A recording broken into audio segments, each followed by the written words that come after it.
The next morning I woke up very disappointed. I was hoping yesterday was just a bad dream.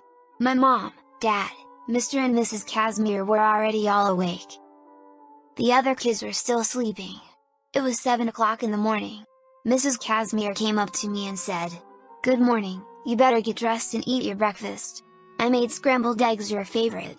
I then responded, "Thanks, Aunt Amelia." I knew the Casimirs since I was very little. They are so close to our family that I call Mr. and Mrs. Casimir my aunt and uncle. Their own children do the same to my parents. Mr. Casimir, Uncle Frederick was already eating his scrambled eggs, with coffee on the side as a drink. It was a Saturday. Yesterday was my first day of school, which happened to be on a Friday. My school day started at 7 o'clock in the morning and ended at 1:45 p.m. This gave me time to go home and help my parents at home. However, today is Saturday and I was ready to help the Casimirs around their farm. Little did I know that was not the plan. And Amelia needed to go shopping near the town's market. The town's market consisted of 3 shop buildings. One for clothes, one for food, and one for house equipment. The rest of the buildings were just other facilities. We went to the food market to grab some salt, and fruits that are not grown in Poland, such as bananas and oranges.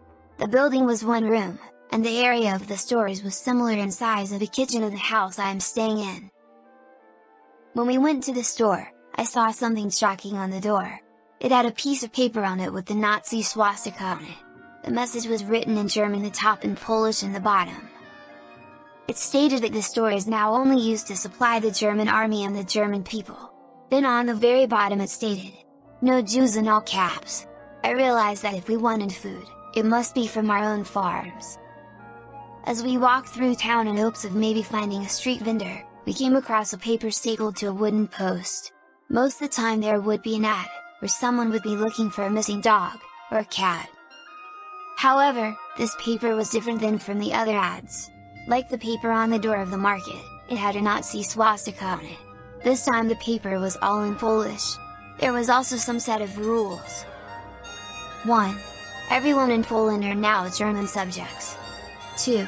A portion of food you make must be given to the Nazis when asked. 3. All Jews must wear a Star of David on their arm when in public and be relocated. 4. All who caught helping Jews will be executed. In following days, those rules were going to take effect. We were Christian, so we did not worry too much about relocation. However, we were still Polish and we still were forced to give stuff to the Germans. Yet, what else can we give? The Germans already took my family's farm.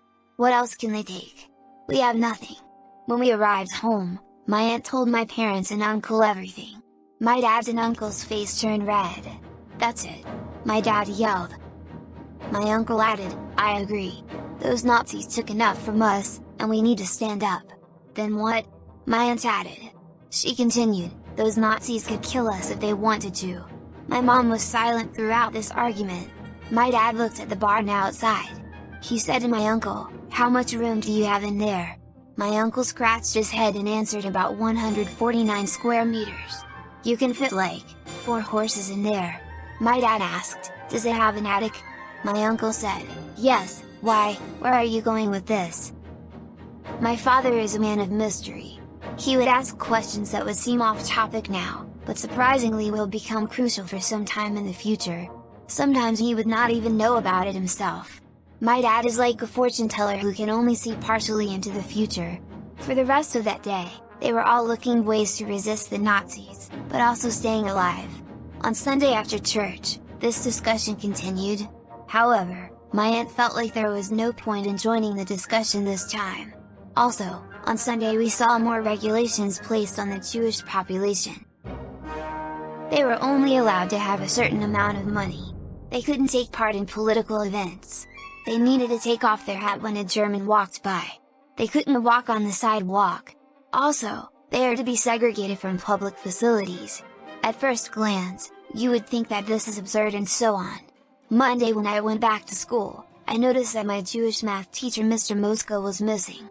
He was replaced with a sub named Franek for the time being. Franek was in his early 30s and was purely Polish. Also, many of my classmates were missing. One of them was Moshe. He was a straight A student in almost all subjects. There was also Eliab and Gerson, who were both brothers. They were very active and fun to hang out with. Also, Hannah was absent too. I didn't even know she was Jewish. She always liked to draw birds. I also found out it was not just my grade. There was also a bunch of other students missing from other grade levels too. My close friend Casper asked, "How is your brother going to react when he comes home today?" My brother became close friends with a Jewish boy named Isaac not too long ago. I responded, "I don't know. My brother and Isaac are best friends, just like Casper and me." I can only imagine how heartbroken he might be. When I came home, I was right with my prediction. As days passed, I was still able to see many former classmates walking around town with their families wearing the Star of David. I would talk with them, but the Nazi SS men were everywhere, and talking with Jews was forbidden. Only a few people were able to speak and share information in private when no one was looking. Anyone who was caught would be either transferred to a work camp, hanged publicly, or shot somewhere in private in the woods. This form of segregation and murder was just the beginning. Soon all of this will change into a genocide.